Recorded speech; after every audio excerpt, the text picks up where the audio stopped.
गुढी शेव तयार करणार आहे। ती मोठी मोठी बाजारातली मिळते ते एवढी मोठी। मग त्याला आता हे 2 वाट्या बेसन पीठ 1 वाटी घेतली। आता अजून आपण 1 वाटी घेऊ।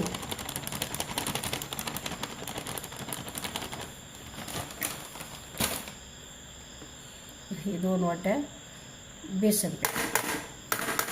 आता आपण हे 2 चमचे तेल घालू जा।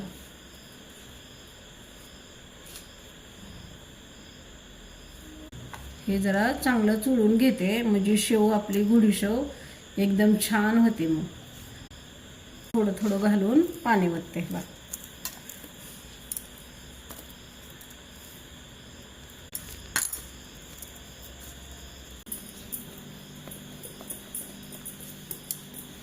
हे बघा आता छान अशी गुळी करून घेते। ह्याची शेंगुळ्याची कशी करते तशी करायची आपल्याला। ह्याची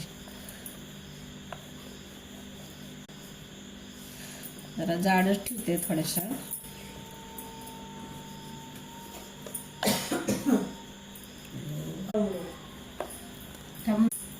कट करून घेते चांगले।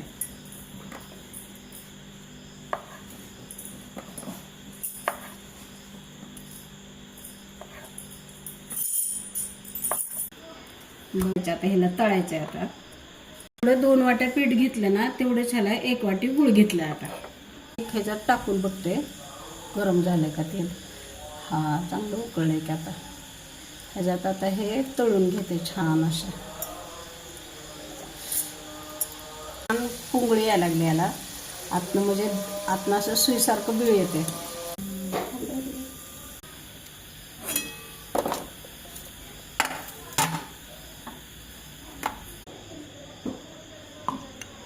आता त्या गुढी शेवला कलर असला येण्यासाठी हे घेतलाय कलर। हे 1 चमचाभर पाणी ह्याच्यात टाकते। ह्याच्यात आता हे कलर घालते मग हे छान काठी शेव होते। ही काठी शेव बघा किती छान कलर आला। आता हे टिपके घेते खाली ह्याचे वगळे येते का ते बघते। का येते अजून म्हणजे पाक झालेला नाही। हे आता ह्याच्यात टाकून घेते। आता हे आपल्याला चांगलं हलवायचं ह्याला हळूहळू नाहीतर हे तुटलं जाते। आता बघा तुम्हाला कशी वाटली ही गोडावडी। खमंग वाटली का चांगली वाटली ती रेसिपी आम्हाला कमेंटमध्ये सांगा। ही कशी झाली, सुंदर झाली का चांगली झाली।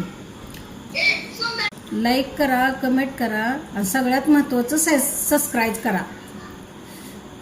ती कशी वाटली